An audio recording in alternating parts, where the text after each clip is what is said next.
കർത്താവിൽ പ്രിയ ദൈവജനമേ, ഈ പ്രഭാതത്തിൽ ഏവർക്കും സ്നേഹവന്ദനം. അതോടൊപ്പം ഒരു വിശുദ്ധ ശബദിൽ ഏവർക്കും യേശുക്രിസ്തു നാമത്തിൽ സ്നേഹവന്ദനം അറിയിക്കുന്നു. ഇന്ന് സ്വർഗം മുഴുവനും ഭൂമി ഉറ്റുനോക്കുന്ന ഒരു ആരാധനയുടെ ദിവസമാണല്ലോ. നമുക്ക് ഏവർക്കും ലഭിച്ച ഈ വലിയ സന്ദർഭം ഒരു വലിയ അനുഗ്രഹമാക്കി തീർക്കാം. അത് നമുക്ക് ഒരുമിച്ച് പ്രാർത്ഥനയോടുകൂടെ ഇത് നമുക്ക് ദൈവത്തിൻ്റെ വചനം നമുക്ക് ശ്രവിക്കാം. ദൈവം നമ്മെ ഏവരെയും അനുഗ്രഹിക്കുമാറാകട്ടെ. ഇന്നത്തെ നമ്മുടെ ചിന്താവിഷയം നിങ്ങളുടെ വരങ്ങൾ കണ്ടെത്തുക എന്നുള്ളതാണ്. നിങ്ങളുടെ വരങ്ങൾ കണ്ടെത്തുക.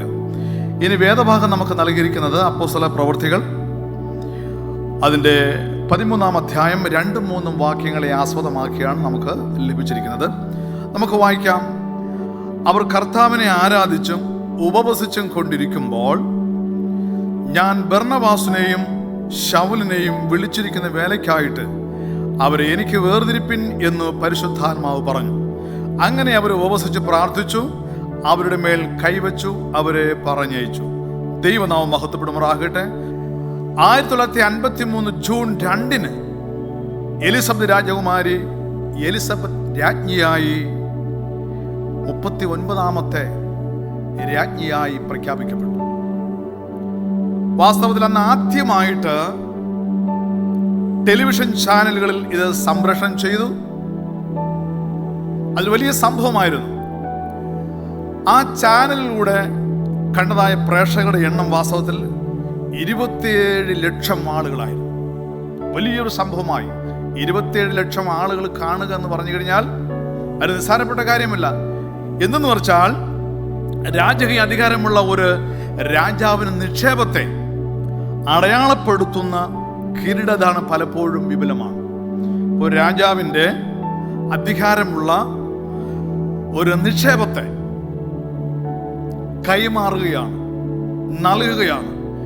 ഈ വലിയ ആഘോഷ പരിപാടി അല്ലെങ്കിൽ അധികാരം ഇത് ലോകവ്യാപകമായി അറിയുവാനിടയായി തീർന്നു കഴിഞ്ഞു. പ്രിയ ദൈവമക്കൾ, ഇതുപോലെയാണ് നമ്മുടെ ഈ പുതിയ നിയമ പുസ്തകത്തിൽ അപ്പോസ്തല പ്രവൃത്തികൾ വായിച്ചതായ ഭാഗത്തിൽ, പ്രത്യേകിച്ച് അപ്പോസ്തല പ്രവൃത്തിയിൽ 13-ാമത് 2-3 വാക്യത്തിൽ ഇതേപോലുള്ളതായ ഒരു കിരീടധാരണം പോലെയാണ് നമുക്ക് വായിക്കുമ്പോൾ ലഭിച്ചിരിക്കുന്നത്. പൗലോസിനെയും ബർന്നബാസിനെയും യേശുക്രിസ്തുവാകുന്ന രാജാവിൻ്റെ ആ ഉന്നത അധികാരം പരിശുദ്ധാത്മാവിന് ലഭിച്ച് ലോകവ്യാപകമായി ദൈവവചനം ഘോഷിപ്പാൻ പരിശുദ്ധാത്മാവ് ഇവരെ തിരഞ്ഞെടുക്കുകയാണ്. അത് കൃപാവരങ്ങളിൽ ഒന്നാണ്. പ്രത്യേക ഒന്ന് മാത്രമല്ല, കൃപാവരങ്ങൾ ഏറ്റവും വലിയൊരു കാര്യമാണ്. യേശുക്രിസ്തുവിന്റെ സുവിശേഷം അറിയിക്കാനുള്ളതായ കൃപാവരങ്ങൾ അത് വാസ്തവ രാജകീയമായ അല്ലെങ്കിൽ രാജകീയ അധികാരമുള്ള ഒരു പദവി കൂടെയാണ്. അത് പരിശുദ്ധാത്മാർക്ക് ലഭിച്ചു, പരിശുദ്ധാത്മാർ കൊടുത്തു. അത് പൗലോസിന്റെയും ബർന്നബാസിന്റെയും തലയിൽ കൈവച്ച് പ്രാർത്ഥിച്ച് അവരെ യേശുക്രിസ്തുവിന്റെ ആ സന്ദേശം ലോകവ്യാപകമായി അറിയിക്കുവാനായി അവർ കടന്നു പോവുകയാണ്. വാസ്തവത്തിൽ സംഭവിക്കുന്നത്, ആ അധ്യായം നമ്മൾ വായിക്കുമ്പോൾ അവർ ഒരുമിച്ച് കൂടിയിരുന്ന് ഉപവസിച്ചു, പ്രാർത്ഥിച്ചു, ദൈവവചനങ്ങൾ ധ്യാനിക്കുകയും ചെയ്തതിൻ്റെ ഭാഗമായി ഫലമായും പരിശുദ്ധാത്മാവ് അവരിലേക്ക് ഇറങ്ങി വന്നു. പരിശുദ്ധാത്മാവ് കൊടുക്കുന്ന വരദാനങ്ങളിൽ ഒന്ന് സുവിശേഷം ലോകവ്യാപകമായി അറിയിക്കുക എന്നുള്ളതാണ്. എന്നെ കേൾക്കുന്ന പ്രിയ ദൈവജനമേ, ഇന്ന് സഭയിലായിരിക്കും നമുക്ക് വരദാനങ്ങൾ ധാരാളം ലഭിച്ചവരാണ്. വരങ്ങളില്ലാത്ത ഒരു വ്യക്തി പോലും ഇന്ന് ഭൂമിയിലില്ല, ഒരു ദൈവത്തിൽ പോലുമില്ല. അപ്പം നമുക്ക് ലഭിച്ചിരിക്കുന്ന വരങ്ങൾ അത് രാജകീയമാകുന്ന അധികാരമാണ്, രാജകീയമായ ഒരു പദവിയാണ് എന്നുള്ള കാര്യം മറന്നു പോകരുത്.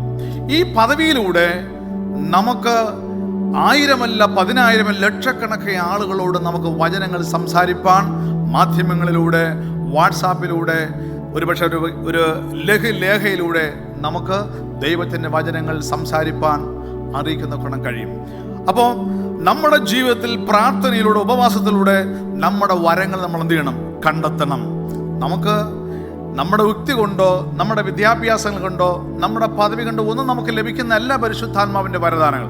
അതിലുപരി നമ്മൾ ശക്തമായ ഉപവാസ പ്രാർത്ഥനകൾ നമ്മെ തന്നെ താഴ്ത്തി നാം പ്രാർത്ഥിക്കുമ്പോൾ നമുക്ക് ലഭിക്കുന്ന പരിശുദ്ധാത്മാവ് നമുക്ക് തരുന്നതായ ആത്മാവിൻ്റെ വരങ്ങൾ. ഒരുപക്ഷെ നമ്മൾ ആത്മാവിൻ്റെ വരങ്ങൾ ലഭിക്കുമ്പോൾ തന്നെ നമുക്കറിയാം നമ്മുടെ സ്വഭാവ രൂപീകരണം, നമ്മുടെ ജീവിതം, നമ്മുടെ ചിന്ത, നമ്മുടെ കൊടുക്കൽ വാങ്ങൽ, സംസാരങ്ങൾ എല്ലാത്തിലും എന്ത് ചെയ്യുന്നു?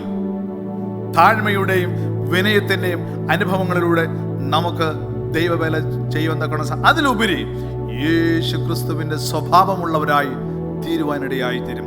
ഈ വരങ്ങൾ പ്രാപിച്ചാൽ മാത്രമേ യേശുവിൻ്റെ ജീവിത ശൈലികൾ അല്ലെങ്കിൽ യേശു ക്രിസ്തുവിൻ്റെ സ്വഭാവം നമ്മൾ രൂപപ്പെടുന്ന സാധിക്കുകയുള്ളൂ.